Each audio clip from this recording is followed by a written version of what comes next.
Donc je suis Alexandre, le sommelier de l'établissement. Le maître d'hôtel me fait part de votre commande, donc vous êtes sur le menu dégustation. Donc je vais vous proposer les vins qui sont en accord avec ce menu.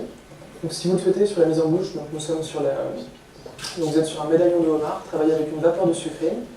Et ensuite la sucrine qui a été légèrement grillée, donc je vais vous proposer un champagne. La cuvée Jackson, donc la cuvée 734 du domaine Jackson. Donc on est sur une cuvée parcellaire qui est située sur la commune de Dizy. Donc on est sur un champagne avec une belle fraîcheur, sur des notes de pommes et d'amandes. Donc c'est un très beau champagne qui va très bien s'accorder sur la tendresse du homard. Ensuite, si vous le souhaitez, donc sur la Saint-Jacques de plongée, donc on est sur une Saint-Jacques qui a été snackée. Donc vous avez également une petite découson autour de la betterave. Puis vous avez également les pamplemousses et le beurre de pamplemousse. Donc sur cette deuxième entrée, si vous le souhaitez, on va partir donc, sur un fief vendéen, donc sur une appellation assez récente, le fief vendéen Brel, du domaine Saint-Nicolas.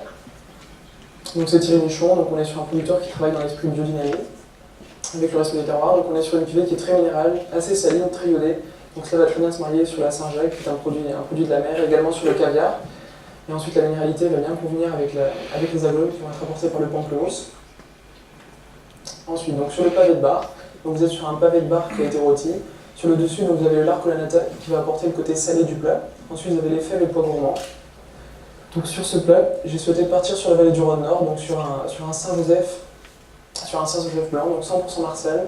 Donc la cuvée Granilite, donc du domaine Michel Chapoutier. Donc on est sur une cuvée donc sur des notes de fenouil. Donc la Marsanne ici possède beaucoup de fraîcheur, ce qui fait que ça va alléger donc, la texture grasse du bar. Ensuite elle possède également une belle amertume, ce qui fait que ça va convenir avec les tanins végétales apportés par les légumes. Donc les deux vont ici fusionner. Ensuite, donc sur le tonnet de pommes de terre, donc là vous êtes sur la pomme de terre qui a été frite. Donc vous avez également à l'intérieur donc, un crémeux à la pomme de terre. Sur le dessus, une émulsion de pommes de terre qui va apporter la légèreté et la truffe frappée. Donc là, sur ce plat, j'ai souhaité également partir sur un vin blanc, donc sur un Pinot Gris, une 1996, un Grand Cru Zinc-Cofflet du domaine Sécu-Landeval. Donc vous êtes sur un vin blanc d'une belle évolution qui va apporter ces notes de champignons qui vont aussi très bien se marier avec la truffe, puisque la truffe exhale beaucoup de parfum et a une grosse personnalité. Donc il faut un vin qui soit très bien en adéquation avec ce plat. Ensuite, donc sur le riz de veau, donc le riz de veau et la blanquette de veau, donc vous êtes sur un riz de veau qui a été simplement rôti avec une belle coloration. Vous avez également donc, le carré de veau. Et vous avez également avec ceci donc, les morilles qui ont été étuvées, puis juste les asperges ouvertes. Donc je souhaitais partir sur un côte du Jura, donc sur un cépage savagnin. Donc là ici on est sur un côte du Jura savagnin qui a été élevé sous les méthodes classiques. On n'est pas sur un vin qui a été élevé donc, en milieu oxydatif. Donc on est sur un vin qui va présenter une belle complexité, donc sur le millésime 2006 du domaine Henri Mer.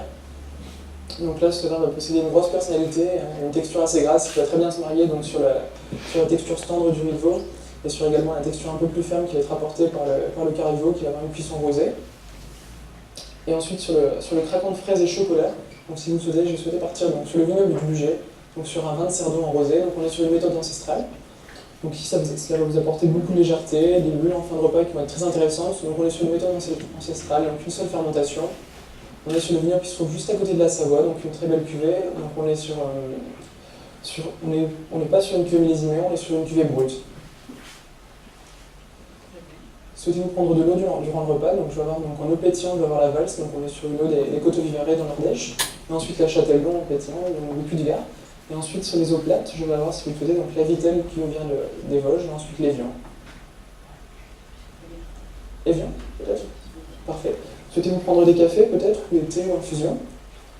Alors en café, je vais avoir différents cafés, donc un mocha sidamo d'Éthiopie, donc on est sur un café grand cru, donc qui va être assez souple, très corsé, avec une belle puissance. Si vous le souhaitez, j'ai un café qui va apporter un peu plus de douceur, donc un Blue Mountain de Jamaïque, qui sera plus fruité. Mesdames? Très bien. Parfait, je vous souhaite une très bonne dégustation. Yes? Yes, sorry. Actually, I'm a very big champagne lover. Yes? And recently I heard about a special cuvée which is called Ultra Brut. Ultra Brut, yes. From the Devo House. Yes. So I have 3 short questions for you. First question, can you tell me more about